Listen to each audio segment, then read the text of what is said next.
पंजाब के बाद खैबर पख्तूनख्वा हुकूमत का भी इस्लामाबाद पुलिस दस्ते न भिजवाने का फैसला। राना सनाउल्लाह को एक एहलकार भी नहीं देंगे, हमें सिक्योरिटी की अपने सूबे में जरूरत है। सूबाई वजीर मेहनत शौकत यूसुफजई। पेशावर खैबर पख्तूनख्वा हुकूमत ने भी वफाक को इस्लामाबाद सिक्योरिटी के लिए पुलिस दस्ते न भिजवाने का फैसला कर लिया और पुलिस दस्ते देने से इनकार कर दिया। वजीर मेहनत खैबर पख्तूनख्वा शौकत यूसुफजई का कहना है कि राना सनाउल्लाह को एक एहलकार भी नहीं देंगे, हमें सिक्योरिटी की अपने सूबे में जरूरत है। वफाकी वजीर दाखिला राना सनाउल्लाह किस चीज की सिक्योरिटी मांग रहे हैं? मीडिया रिपोर्टर्स के मुताबिक शौकत यूसुफजई ने कहा कि इस्लामाबाद में कौन से दहशतगर्द आ रहे हैं। खैबर पख्तूनख्वा की हमसाया ममालिक के साथ सरहद है, सिक्योरिटी वफाक का काम है, लेकिन ये काम भी हम कर रहे हैं। खैबर पख्तूनख्वा की सिक्योरिटी हमने अपने अवाम के लिए ले रखी है।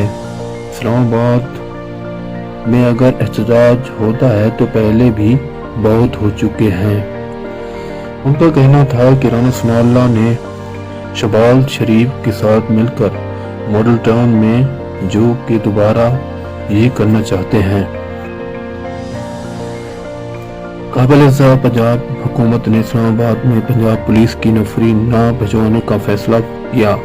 IG वजीर दाखिला पंजाब ने वफाकी वज़ीरात दाखिला के मरासले का जवाब दे दिया। नफरी न भिजवाने का फैसला बहमी मुशावरत से किया गया है। वक्त जरूर सिक्योरिटी के पेश नज़र रावलपिंडी पुलिस को जिम्मेदारियां सौंपी जाएंगी। इस्लामाबाद पुलिस ने पाकिस्तान तहरीक इंसाफ के मुमकिना लॉन्ग मार्च से निपटने के लिए IG पंजाब फैसल शाहकार से नफरी मांगी थी। इस ज़म्न में किया गया कि इस्लामाबाद पुलिस को नफरी देने के हवाले से IG का फैसला वफाक या पंजाब हुकूमत से वफादारी या हमदर्दी की सिमत तयन कर देगा। पुलिस राय ने बताया कि इस्लामाबाद पुलिस ने अमन व अमा बरकरार रखने के लिए 10,000 जवान तलब किए हैं, जबकि पंजाब पुलिस के पास इस वक्त 10,000 के करीब इजाफी नफरी मौजूद है। उन्होंने बताया कि पंजाब पुलिस के पास कांस्टेबली में 25,000 से ज्यादा नफरी है। 15,000 से ज्यादा मुलाजमीन पंजाब भर में हंगामी व VVI पेज के साथ तैनात हैं। तो आपके लिए इतना ही। मजीद खबर सुनने के लिए हमारे चैनल को सब्सक्राइब करें और घंटी के बेल आइकन को दबाएं। खुदा हाफिज़।